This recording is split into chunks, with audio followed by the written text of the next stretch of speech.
आपकी खुशी में, आपके गम में, आपकी आंसुओं में, आपकी मुस्कुराहटों में, आपके आज में, आपके कल में, आपके साथ होगी एक कहानी और मैं। जो पक्की सड़क सीधी संथाल परगने के बीच से होती हुई वैद्यनाथ से दुमका को गई है, उसी के निकट बगीचे में वैद्यनाथ से प्रायः 2 कोस की दूरी पर बंगला था। कलकत्ता से चले आने पर सतीश पता लगाकर इस बंगले को किराए पर लेकर रह रहा था। अपने साथ समझौता कर लेने के लिए वो इस एकांत स्थान पर अज्ञातवास कर रहा था। इसीलिए जब उसने देख लिया कि उसके आसपास गांव नहीं है, सामने के मार्ग में लोगों का चलना फिरना भी बहुत कम है, तब प्रसन्न होकर उसने कहा, यही मुझे चाहिए। ऐसी ही निर्जन नीरवता की मुझे आवश्यकता है। कलकत्ता से वो जो दुख और अपयश का बोझ लेकर आया था, एकांत में बैठकर एक एक करके इन्हीं सबका लेखा जोखा कर लेना उसके मन को अभीष्ट था। सबसे पहले सावित्री को अत्यंत घृणा करने की उसे आवश्यकता है। दूसरी बात, पथरिया घाटा की बहुरानी को भूल जाना चाहिए। और तीसरी बात, उपेन भैया के साथ संबंध विच्छेद कर ही देना पड़ेगा।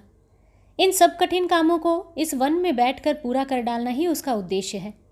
उसके साथ था बिहारी और देशी रसोइया ब्राह्मण। बिहारी का काम था बाबू की सेवा करके शेष समय में रसोइया के साथ वाद अनुवाद करके उसे मूर्ख और अनाड़ी सिद्ध करना, और दूसरे का काम था दाल भात पकाकर शेष समय में बिहारी के साथ झगड़ा करके यही सिद्ध करना कि सब्जी आदि का पैसा दोनों हाथों से चुरा रहा है। इसीलिए इन लोगों का समय तो एक तरह बीतने लगा, लेकिन जो मालिक थे वो प्रतिक्षण केवल तत्व चिंतन में ही मग्न रहते थे। संसार में कामिनी कंचन ही सभी अनर्थों की जड़ है। वैराग्य ही परम वस्तु है। पक्षियों की बोली ही चरम संगीत है। वन पर्वत ही सौंदर्य का सच्चा आदर्श है। इस सत्य को पूर्ण रूप से हृदयंगत करना ही उनकी साधना की वस्तु है। इसलिए बरामदे में एक टूटी आराम कुर्सी पर सारा दिन बैठकर सतीश पक्षियों का कलरव कान खड़े करके सुनने लगा। महुआ के वृक्ष पर हवा की सौ सौ की आवाज़ किस राग रागिनी से भरी हुई है, इस पर विचार करने लगा। आकाश में भांति भांति के बादलों को देखकर उच्छ्वसित होकर मन ही मन प्रशंसा करने लगा, और दूर पहाड़ पर बांसों की पत्तियों से आग लगाने की आवाज़ सारी रात जागता हुआ सुनने लगा। इधर मांस मछली खाना छोड़कर उसने सात्विक भोजन आरंभ कर दिया, और कहीं से पत्थर का एक टुकड़ा लाकर दिन को उसकी पूजा करने और रात को आरती उतारने लगा। फिर भी इस नवीन पद्धति की जीवन यात्रा के साथ किसी समय भी उसका परिचय नहीं था। इससे पहले बराबर ही उसको पक्षियों के स्वर की अपेक्षा सितार की ध्वनि ही मधुर लगती रही है। हवा में राग रागिनी का अस्तित्व है, इसकी स्वप्न में भी उसने कल्पना नहीं की, और आकाश में मंडराते हुए बादलों ने किसी दिन भी उसे विचलित नहीं किया। वास्तव में प्रकृति देवी की इन सब शोभा संपत्तियों को वो चाहे जितना भी बहुमूल्य क्यों न हो, खबर लेने का अवकाश सतीश को कभी नहीं था। जहाँ गाना बजाना होता था, जहाँ थिएटर नाटक होते थे, जहाँ फुटबॉल क्रिकेट के खेल होते थे, वहाँ सतीश दिन बिताया करता था। कहाँ मारपीट करनी पड़ेगी, किस बैठक में स्टेज बनाना पड़ेगा, किसके घर का मुर्दा जलाना पड़ेगा, किसकी विपत्ति में 10 रुपये जुटाकर देने पड़ेंगे, ये ही उसके कार्य थे। पक्षियों के गान में माधुर्य है या नहीं, कोयल पंचम स्वर से पुकारती है या नहीं, आकाश पट पर किसकी तूली का रंग फैलाती है, नदी का जल कल कल शब्दों से किस वाणी की घोषणा करता है, कामिनी कंचन संसार में किस परिमाण में अनर्थ की जड़ है, इन सब सूक्ष्म तत्वों ने कभी उसके मस्तिष्क में प्रवेश नहीं किया था, और इनके लिए दुख प्रकट करते भी उसको किसी ने नहीं देखा था। ये है सीधा साधा मनुष्य। संसार का कारोबार वो सीधे ढंग से ही कर सकता है। जिसको वो प्यार करता है उसको बिना विचार किए ही करता है, और उसके ऊपर कोई आघात पड़ने पर क्या करना चाहिए इसका निश्चय नहीं कर सकता। इस संसार में 2 नर नारियों को उसने सबसे अधिक प्यार किया था। एक है सावित्री और दूसरे हैं उसके उपेन भैया। सावित्री उसको धोखा देकर दुराचारी विपिन के साथ कहाँ चली गई, और उपेन भैया कोई प्रश्न न करके ही एक अंधेरी रात में उसको छोड़कर चले गए। केवल खड़ा होने का एक स्थान था, वो था किरणमयी के पास, लेकिन उसका द्वार को भी बंद देखकर लौट आने का फिर उसे साहस नहीं हुआ। इसलिए वो इस निर्जन स्थान में आकर आकाश, वायु, पेड़ पौधों, पशु पक्षियों के साथ बरबस एक नया संपर्क स्थापित करके वैराग्य साधना में लग गया था। लेकिन जीवन में सदा ही जो मनुष्य आमोद प्रमोद, मित्र स्वजनों को लेकर हल्ला गुल्ला मचाकर ही दिन बिताता रहा, उसी की इस नवीन चेष्टा से बूढ़े बिहारी की आंखों में जब तब आंसू आ ही जाते थे। वो किसी दिन आकर कहता, बाबू, दो भले मानस बंगाली सामने के मार्ग से संभवतः त्रिकूट देखने जा रहे हैं। बात समाप्त न होते ही सतीश, कहाँ है रे, ये कहकर झटके से उछल उठने के बाद तुरंत ही जाने दो कहकर उदास मुख से अपनी कुर्सी पर बैठ जाता। बिहारी कहता, बुलाकर तनिक बातचीत। सतीश कहता, किस लिए? उसके बाद एक सूखी हंसी हंसकर कहता, मुझे अब उस सब बातचीत का प्रयोजन नहीं है, अच्छा भी नहीं लगता। तू जानता है बिहारी, वन के पक्षी आजकल मुझे गाना सुनाते हैं, पेड़ पौधे बातें करते हैं, हवा बहकर देश भर की कितनी ही कहानियाँ मुझे सुनाती है। मुझे अब फालतू लोगों के साथ हास परिहास में समय नष्ट करने की इच्छा नहीं होती। यदि मेरे यथार्थ मित्र कोई कहे जा सकते हैं तो ये ही लोग हैं। समझ गया ना बिहारी? बिहारी निरुत्तर म्लान मुख से लौट जाता है, लेकिन बड़ी देर तक मालिक का ये करुण कंठ स्वर उसके कानों में गूंजता रहता है। बिहारी की एक आदत थी कि वो कोई वचन देकर उसे तोड़ नहीं सकता था। बहुत से विशेष भले आदमी जिस लोभ को संभाल नहीं पाते, उसे संभालने की शक्ति इस छोटे बिहारी में थी। मन ही मन एक प्रकार से समझ सकता था कि उस रात को सावित्री किस प्रकार की धोखाधड़ी मचाकर चली गई। वो सतीश की विशेष हितैषिणी और सतीश को प्राणों से भी प्यारी थी और बहुत अधिक प्यार करती थी। इस विषय में बिहारी के मन में कुछ भी संदेह नहीं था। फिर भी वो किस लिए, जो अपराध उसने किया ही नहीं उसे ही स्वीकार करके, और जो पाप किसी दिन था ही नहीं उसी का बोझ अपने हाथों से सिर पर रखकर अपने मालिक को इतनी व्यथा दे गई। इस बात पर निरंतर विचार करके भी वो कुछ समझ नहीं पाता था। लेकिन सुना जाता है कि सावित्री पर बिहारी की असीम भक्ति थी। उसको वो माँ कहकर पुकारता था और शाप भ्रष्टा देवी समझता था। इसीलिए अपनी बुद्धि में कूल किनारा ना पाकर वो ये कहकर अपने मन को शांत कर लेता था कि अंत में कुछ भला ही होगा, और इस भलाई की आशा से ही वो उस संबंध में बिल्कुल ही चुप हो गया था। स्वामी का मुख देखकर सावित्री की वास्तविक दशा खोल कर कह देने के लिए कभी कभी उसके हृदय में भारी आवेश उठाता था। तब ये कहकर वो अपने आप को संभाल लेता था कि अपनी माँ की अपेक्षा तो बाबू को मैं अधिक प्यार नहीं करता। वो स्वयं ही जबकि ये दुख दे गई तो मैं क्यों बाधा पहुँचाऊँ। वो बिना सोचे समझे ही तो मुझे सिर की सौगंध दिलाकर मना नहीं कर गई हैं। इसी प्रकार इन लोगों के एकांतवास की अवधि बीत रही थी। संभवतः कुछ समय और भी बीत जाता, लेकिन एकाएक एक दिन बाधा पड़ गई, जिसे काल बैसाखी कहते हैं। उस दिन वही समय था। समस्त दिन में यद्यपि दुर्दिन का कोई लक्षण नहीं था, लेकिन लगभग तीसरे पहर 20 मिनट के अंदर ही आकाश में प्रबल तूफान छा गया। पल भर में सतीश ने घोड़े के पैरों की आवाज़ सुनकर देखा, एक अच्छा घोड़ा पीठ पर साज लिए तूफान के साथ उन्मत्त वेग से भागता चला जा रहा है। सतीश ने पुकार कर कहा, बिहारी, वो किसका घोड़ा दौड़ता हुआ भाग गया है, जानता है? बिहारी ने कमरे में बत्ती साफ करते करते कहा, किसी बाबू वाबू का होगा। सतीश ने पूछा, इस तरफ बाबू और है क्या रे? बिहारी ने कहा, इस तरफ भले ही न हो, देवघर से प्रायः बाबू भैया लोग गाड़ी पर सवार होकर त्रिकूट देखने, तपोवन देखने के लिए आते हैं। उन्हीं लोगों में से किसी का होगा। तूफान के डर से दौड़ रहा है। तब तो बड़ी मुश्किल है। ये कहकर सतीश फिर अपनी आराम कुर्सी पर लेट गया, लेकिन उस बात को वो अपने मन से निकाल न सका।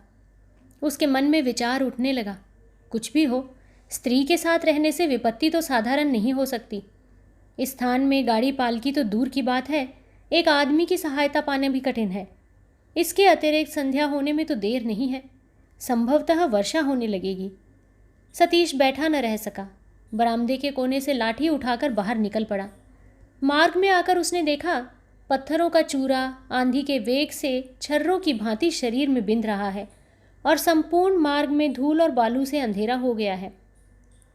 एकाएक उस अंधकार से तूफान की ओर से एक हो की चिल्लाहट आने लगी। होली की छुट्टी पाकर हिंदुस्तानी दरबानों का दल जिस प्रकार चिल्लाहट भरी आवाज़ करते हुए रास्ते में निकल पड़ता है, ये उसी प्रकार की आवाज़ थी। बात क्या है, ये देखने के लिए सतीश ने उस धूली में कुछ मार्ग तय करते ही देखा। मार्ग पर एक टमटम है और उसी को घेर कर 8-10 आदमी आनंद ध्वनि कर रहे हैं।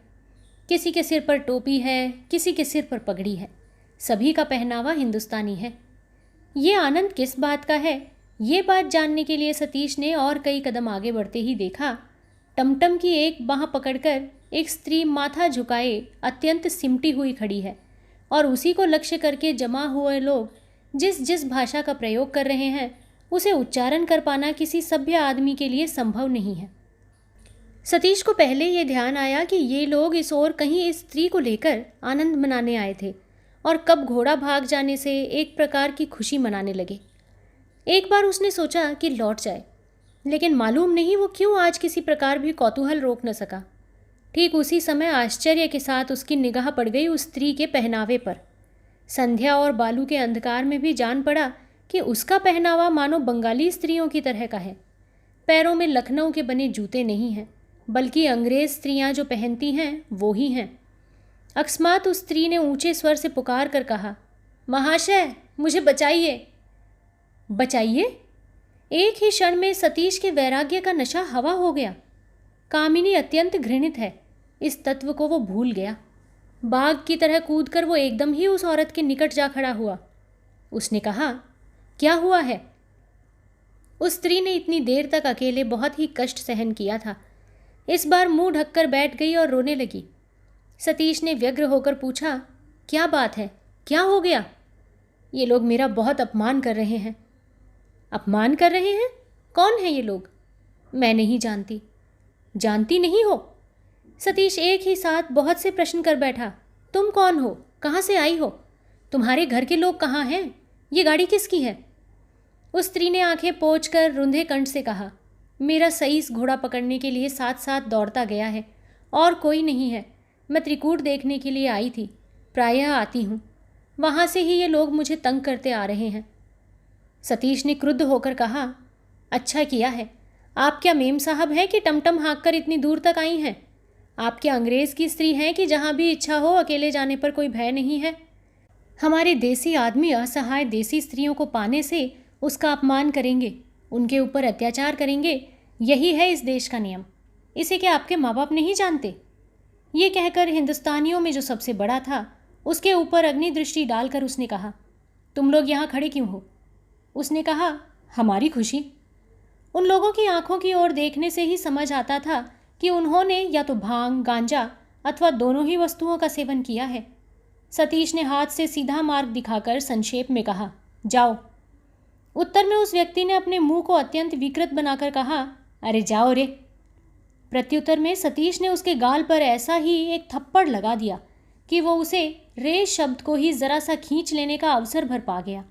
उसके बाद बेहोश होकर मार्ग पर चक्कर खाकर गिर पड़ा और उसके पास निरीह की भांति जो छोकरा खड़ा था वो बिना अपराध के ही सतीश के बाएं हाथ का चपेटा खाकर टमटम के सईस के बैठने के स्थान पर और उसके बाद पहिए के नीचे आंखें बंद करके बैठ गया। बाकी जो कई आदमी थे उनमें से कुछ तो नशे के गुण से हतबुद्धि की भांति देखते खड़े रहे। सतीश ने सामने से आदमी को बुलाकर कहा, अब तुम जाओ। प्रत्युत्तर में वो बिजली की भांति तेजी से सबके पीछे जा खड़ा हुआ। सतीश ने उस स्त्री से कहा, उठिए। वो चुपचाप उठ खड़ी हुई। सतीश ने कहा, पानी आने में देर नहीं है, आइए मेरे साथ। स्त्री ने डरते डरते कहा, मैं क्या शहर तक पैदल चल सकूंगी? सतीश ने कहा, शहर में नहीं, मेरे घर पर, उसी बगीचे में। पानी आ रहा है, अब खड़ी रहकर सोचने से काम न चलेगा। ना चलेंगी तो यहीं आ रहा है, अब खड़ी रहकर भीगिए, मैं जा रहा हूँ। स्त्री ने कहा, चलिए।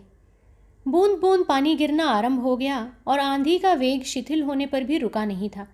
दोनों कुछ देर तक चुपचाप चलते रहे।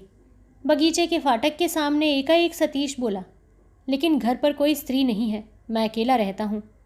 स्त्री ने पूछा, तो फिर आपकी रसोई पकाने, घर गृहस्थी का काम कौन करता है? स्वयं करते हैं? नहीं, नौकर है, लेकिन वो भी कोई स्त्री नहीं है। भले ही ना हो, लेकिन आप खड़े क्यों हो गए? चलते चलते बताइए ना। सतीश ने कुंठित होकर कहा, यही कहता हूँ कि मेरे यहाँ कोई स्त्री नहीं है। इस रात्रि को अंदर जाने से पहले आपको बता देना उचित है।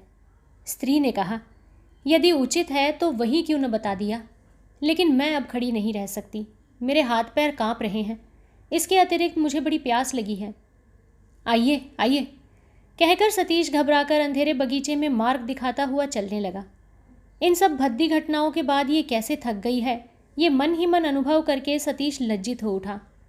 थोड़ी देर के बाद ही उसने धीरे धीरे कहा, आपकी आवाज़ मैंने कहीं सुनी है, मुझे ऐसा ज्ञात हो रहा है। स्त्री ने इसका उत्तर नहीं दिया, लेकिन वो समझ गई कि अंधकार में सतीश उसका मुंह नहीं देख सका। बरामदे में जाकर सतीश की टूटी आराम कुर्सी पर बैठकर कहा, साथ में बिहारी है ना? ये कहकर उसने ऊंचे स्वर से पुकारा, बिहारी, मेरे लिए एक गिलास पानी तो लाओ। बिहारी उधर के बरामदे में था। पुकार सुनकर पानी लेकर उपस्थित हुआ। बरामदे की दीवार पर टिमटिमाती हुई एक मिट्टी के तेल की ढिबरी जल रही थी। उसी क्षीण प्रकाश में उसने स्त्री को देखते ही पहचान कर आश्चर्य के साथ कहा, बहन जी आप हैं? ये तो लंबी कहानी है, कहकर स्वयं उठकर बिहारी के हाथ से पानी का ग्लास लेकर सारा का सारा एक सांस में पीकर बिहारी के हाथ में लौटाकर उसने कहा, भैया को खबर देनी पड़ेगी बिहारी। पता बताने से इस रात को तुम मकान का पता लगा सकोगे ना? बिहारी ने गर्दन हिलाकर कहा, नहीं बहन जी, मैं तो शहर का कुछ भी नहीं जानता। इसके अतिरिक्त बूढ़ा आदमी ठहरा, इस आंधी पानी में अंधेरे मार्ग में क्या चल सकूंगा? तब क्या होगा बिहारी? यदि घोड़ा जाकर अस्तबल में घुस गया होगा तो भैया सोच में पड़कर व्याकुल हो जाएंगे। किसी भी उपाय से उनको खबर देनी होगी कि कोई भय नहीं है, मैं निरापद हूँ। बिहारी ने सोचकर कहा, हमारा रसोइया ब्राह्मण इसी देश का आदमी है, रात घाट सब पहचानता है। ज्योतिष बाबू का डेरा बताने से वो अवश्य ही जा सकेगा। सतीश ये जान गया कि वो स्त्री कौन है। उसने कहा, भैया को एक पत्र लिख दीजिए। उस स्त्री ने कहा, वो तो लिखना पड़ेगा ही। सतीश बोला, इस प्रकार लिख दीजिएगा कि बहन को मेम साहब बना देने का फल आज क्या हुआ है। साहब आदमी सुन लेने पर संभवतः प्रसन्न ही होंगे। व्यंग्य सुनकर सरोजिनी क्रुद्ध हो गई। उसका आज का आचरण दुर्भाग्यवश अत्यंत भद्दा हो गया था, ये सच है, और इसके लिए उसे स्वयं भी कम पछतावा नहीं हुआ। लेकिन दूसरा कोई आदमी इसीलिए बार बार मेम साहब के साथ तुलना करके व्यंग्य बोलेगा तो वो सहा नहीं जा सकता। उसने कड़े स्वर से उत्तर दिया, भैया को आप ही लिख दीजिए। उनकी बहन को कैसी विपत्ति से आज आपने बचा लिया है। उसकी खींच का कारण सतीश समझ गया, लेकिन स्वयं वो ये सब साहसी चाल सह नहीं सकता था। उसने कहा, लिख देना ही उचित है, इस पर भी यदि आप लोगों के समाज को होश आए तो। सरोजिनी ने कहा, हमारे समाज के प्रति आपको बड़ी घृणा है ना? आपकी धारणा ये है कि हम लोग मनुष्य नहीं हैं। प्रत्युत्तर में सतीश भी हंसी को दबाकर कुछ कहने जा रहा था। ऐसे समय बिहारी ने हनुमान पांडे जी को लाकर उपस्थित किया। सरोजिनी ने हैंडबैग खोलकर 5 रुपए निकालकर कुर्सी की बाह पर रखकर कहा, ये है तुम्हारा इनाम पांडे जी, यदि इसी शहर में जाकर ये चिट्ठी दे आ सको। ये कहकर उसने पूरा पता बता दिया। पांडे जी ने अपनी 1 महीने की आमदनी पर ललचाई दृष्टि डालकर एक क्षण में ही राजी होकर हाथ बढ़ा दिया। उसके पसारे हुए हाथ में सरोजिनी उन थोड़े से रुपयों को रखकर चिट्ठी लिखने के लिए कमरे के अंदर चली गई। लिखने की मेज़ सामने ही थी। थोड़ी ही देर के बाद उसने पत्र लाकर पांडे जी के हाथ में दे दिया। पांडे जी सावधानी से अपनी मिर्जई में रखकर बाएं हाथ में छोटी लालटेन और हाथ में खूब लंबी और मोटी बांस की लाठी लेकर बाहर की मूसलाधार वर्षा में ही पल भर में अंतर ध्यान हो गए। बिहारी ने कुंठित भाव से कहा, बाबू, महाराज कब लौटेगा? इसका तो कोई ठिकाना नहीं। रसोई का क्या होगा? सतीश सरोजिनी के मुंह की ओर एक बार देखकर बात को दबा रखने के लिए लापरवाही के साथ बोला, अरे छोड़ो भी, वो पीछे हो जाएगी। बिहारी की घबराहट उससे कुछ भी कम नहीं हुई। उसने कहा, किस प्रकार हो जाएगी, मैं समझ नहीं पाता बाबू। सतीश ने रुष्ट होकर कहा, तुझे समझना ना पड़ेगा बिहारी, तू जा, ये सब मैं ठीक कर लूँगा। इसके अतिरिक्त आज मुझे भूख भी नहीं है। बिहारी एक कदम भी नहीं डिगा। क्यों? इस बात पर उसने तनिक भी विश्वास नहीं किया, क्योंकि पहले तो साधारण लोगों की अपेक्षा मालिक की भूख की मात्रा अधिक है। इसके अतिरिक्त इतने दिनों की नौकरी में उसने उसमें इस वस्तु की कमी एक दिन भी नहीं देखी थी। संकोच से उसने कहा, ये क्या हो सकता है बाबू? सतीश ने तिरस्कारपूर्वक कहा, यही तो तेरा दोष है बिहारी, तू सभी बातों में तर्क करता है। कह रहा हूँ कि ये सब मैं ठीक कर लूँगा, जाने के लिए कह रहा हूँ ना, जाता नहीं। मुंह के आगे खड़ा रहकर बराबरी का जवाब दे रहा है। बिहारी शुद्ध चित्त से चला जा रहा था। सरोजिनी ने पुकार कर वापस बुलाकर कहा, आज मेरे ही कारण तुम लोगों पर इतनी विपत्ति आ पड़ी है बिहारी। रसोई की तैयारी क्या कुछ भी नहीं हुई है? बिहारी ने कहा, हुई क्यों नहीं है बहन जी, किंतु रसोई बनाएगा कौन? महाराज के लौट आने में तो कितनी देर होगी, इसका तो कोई ठिकाना नहीं है। ये कहकर वो अप्रसन्न मुंह से जाने लगा। सरोजनी ने कहा, मेम साहब या जो भी हूँ तो भी आपके साथ एक ही जाति की तो हूँ। उसके हाथ का तैयार खाना खाने से क्या किसी की जाति जाएगी? प्रश्न सुनकर सतीश हंस पड़ा। बोला, जाति जाएगी या नहीं मैं कह नहीं सकता, किंतु मेम साहब के हाथों की बनी रसोई गले से नीचे उतरेगी या नहीं, यही असली बात है। ऐसी बात है, मेम साहब के हाथ की बनी रसोई खाने से वो भूल न सकेंगे। ये कहकर सरोजिनी हंसी और इत्र की गंध से समूचे कमरे को मानो तरंगित करके तेज कदम से उठकर दूसरे कमरे में चली गई। 5-6 मिनट के बाद जब वो बाहर आई तब उसकी ओर देखकर सतीश क्षण भर के लिए मुग्ध हो गया। जूता मोजा के बदले दोनों पैर खाली थे। रेशम की कुर्ती साड़ी के बदले केवल कमीज़ पर एक सादी लाल पाड़ की धोती पहने थी। देखकर सतीश की दोनों आंखें शीतल हो गईं।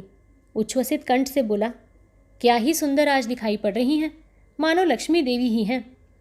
सुनकर सरोजिनी की शिराओं में आनंद की बाढ़ आ गई, लेकिन अत्यंत लज्जा से सिर झुकाकर उसने कहा, जाइए, परिहास करने से पकाऊंगी नहीं, कह देती हूँ, तब उपवास करना पड़ेगा।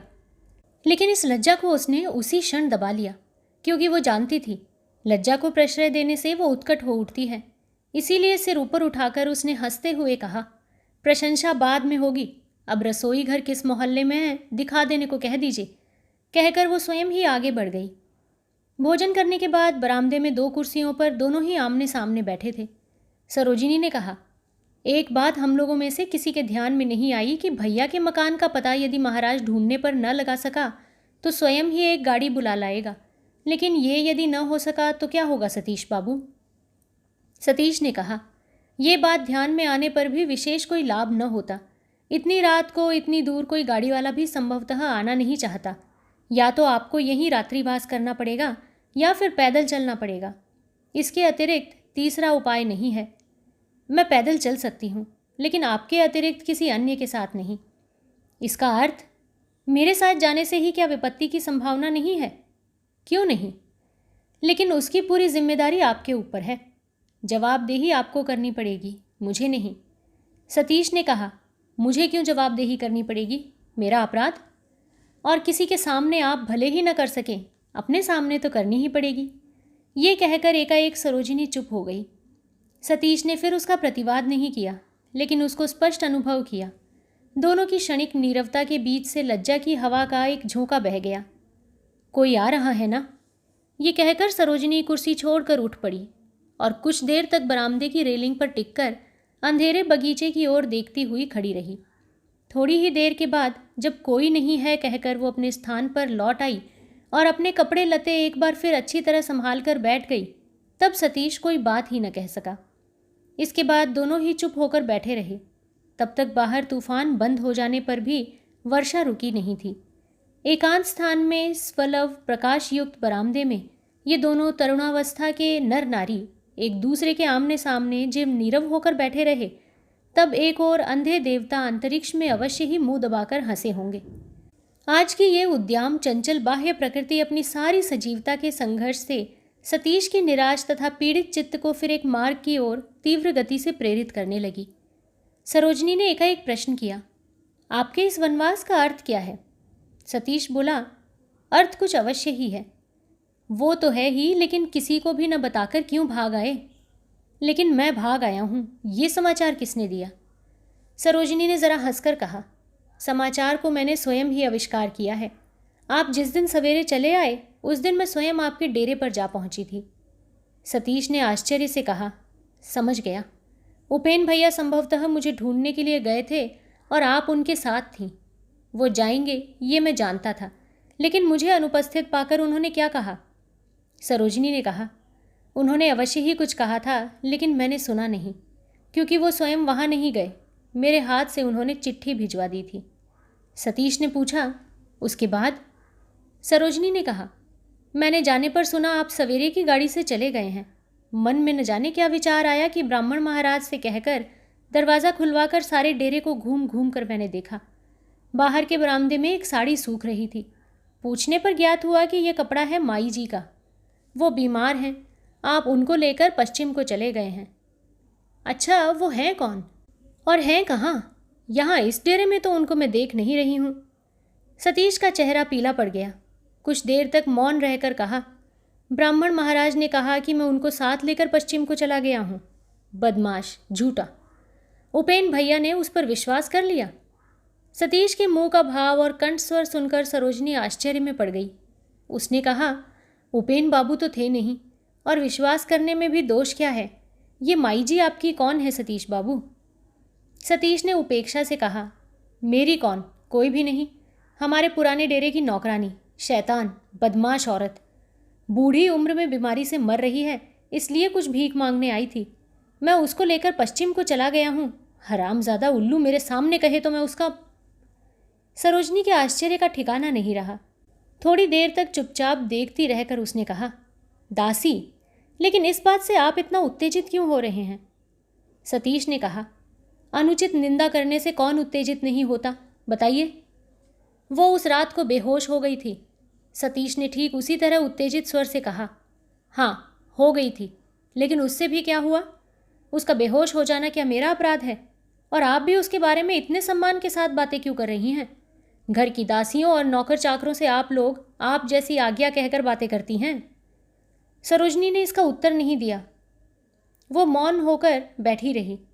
इतनी देर तक उसके हृदय में जो आनंद का चांद उग गया था, उसको न जाने कहाँ से काले बादलों ने आकर घेर लिया। एक बार उसके मन में ये प्रश्न उठा, क्यों उस रात को उपेंद्र सपत्नीक उसके डेरे पर आकर तुरंत ही चले गए थे? लेकिन उसने प्रश्न नहीं किया। मन ही मन वो एक प्रकार से समझ गई थी, इसमें कुछ ऐसी बातें हैं जिन्हें उपेंद्र स्वयं ही प्रकट नहीं कर सकते हैं और सतीश भी न कर सकेगा। लेकिन ये शुद्ध नीरवता दोनों को ही खलने लगी और चुपचाप न रह सकने के कारण सरोजनी ने धीरे धीरे पूछा, एक बात मैं आपसे पूछ सकती हूँ? सतीश ने ज़रा अभिमान के स्वर के साथ कहा, कौन बात? आपने इतने दिन हम लोगों के इतने निकट रहकर भी कभी दर्शन नहीं दिया, क्यों? सतीश के पास इस प्रश्न का उत्तर नहीं था। उसने कहा, तरह तरह के कारणों से समय नहीं मिला। कारण क्या है? लिखना पढ़ना? नहीं, लिखना पढ़ना तो नाम मात्र का चलता है, उससे मुझे किसी दिन कहीं जाने में रुकावट नहीं होती। सतीश के डेरे पर उस अज्ञात स्त्री की चर्चा छिड़ जाने के बाद से ही उसके हृदय में एक ज्वाला धधक रही थी। इन अनाप शनाप बातों से भरी कैफियत से उस ईर्ष्या की दाह और भी बढ़ गई। सतीश को छिपे तौर से प्यार करती तो ये सब छिपाना चुराना संभवतः उसके लिए छिपा ही रह जाता, किंतु उसकी अंतर्दृष्टि को इतनी सरलता से प्रसारित न किया जा सका। ठीक बात क्या है, इसकी जानकारी न होने पर भी उसका हृदय किस तरह मानो असल बात समझ गया। सतीश ने व्यथा भरे आश्चर्य के साथ सरोजनी की ओर देखा। उसके कंठ की आवाज़ में झगड़े का जो दबा हुआ स्वर था, उसने सतीश के कानों में तीक्ष्ण भाव से पहुंचकर सावित्री की याद दिला दी। किंतु इसके बीच ही सरोजनी भी उसको प्यार कर सकती है, ऐसी संभावना सतीश के मन में सपने में भी उदित नहीं हुई। इसीलिए उसकी इस उत्तप्त प्रश्नोत्तर माला का वास्तविक कारण वो स्पष्ट रूप से देख न सका। उसको उच्च शिक्षा प्राप्त महिला का कोरा स्पर्धा भरा अभिमान कल्पना करके वो स्वयं ही मन जल उठा और उसने उत्तर भी उसी तरह दिया। सरोजिनी चुप हो गई और सतीश भी चुपचाप मुंह झुकाए चुप हो गया। एक गाड़ी आकर फाटक के सामने खड़ी हो गई और ज्योतिष बाबू ऊंचे स्वर से सतीश का नाम लेकर पुकारते पुकारते बत्ती और आदमियों के साथ बगीचे में आ गए। असंख्य धन्यवाद, निमंत्रण, आमंत्रण आदि यथाविधि संपन्न करके ज्योतिष जब अपनी बहन को साथ लेकर प्रस्थान करने को तैयार हो गए, तब सतीश ने सरोजिनी से पूछा, एक बात आपसे पूछना बाकी रह गया। हारान बाबू नामक एक उपेन बाबू के मित्र थे, उनके क्या हाल हैं, आप बता सकती हैं? ज्योतिष ने कुछ आश्चर्य के साथ उसका उत्तर दिया, वाह, आपने सुना नहीं, वो तो मर गए। ये समाचार सुनकर सतीश थोड़ी देर तक स्तब्ध खड़ा रहा, फिर बोला, उनकी माँ, उनकी स्त्री, वो लोग कहाँ हैं, आप जानते हैं? सरोजिनी ने इसका उत्तर दिया। उसने कहा, वो लोग तो अपने मकान में ही हैं। निश्चय हुआ है कि दिवाकर बाबू उनके मकान में रहकर कॉलेज में पढ़ेंगे, वो उनका भार लेंगी। ज्योतिष ने एकाएक अपनी बहन से पूछा, हारान बाबू की स्त्री हम लोगों के घर एक दिन आई थी ना? सरोजिनी ने कहा, हाँ, बड़ी देर तक वो रही थीं, बहुत सी बातें भी की थीं। उसके अपने बारे में क्या बातें हुई थीं, पति के शोक से भाभी की क्या हालत हुई थी आदि जानने के लिए सतीश ने सरोजिनी के मुंह की ओर एक उत्सुक दृष्टि डाली, क्योंकि उसके विषय में कड़ी आलोचना हुई थी। इसमें उसे संदेह नहीं था। लेकिन उस अस्पष्ट प्रकाश में या तो सरोजिनी उनके चेहरे का भाव समझ न सकी, अथवा समझकर भी सतीश का कौतूहल दूर करने की आवश्यकता उसने नहीं समझी। उसने भैया को आगे चलने के लिए हल्का धक्का लगाकर मृदु स्वर से कहा, अब देर मत करो भैया, चलो। हाँ बहन, चल, कहकर सतीश को नमस्कार करके वो बोले, फिर एक बार आपको असंख्य धन्यवाद सतीश बाबू। कल परसों एक दिन गरीब के यहाँ भी चरण धूलि पड़ जाती तो अच्छा होता। सतीश ने प्रति नमस्कार करके अस्पष्ट स्वर से जो कुछ कहा वो समझ में नहीं आया। सरोजिनी लौटकर खड़ी हो गई और सतीश को एक छोटा सा नमस्कार करके चली गई।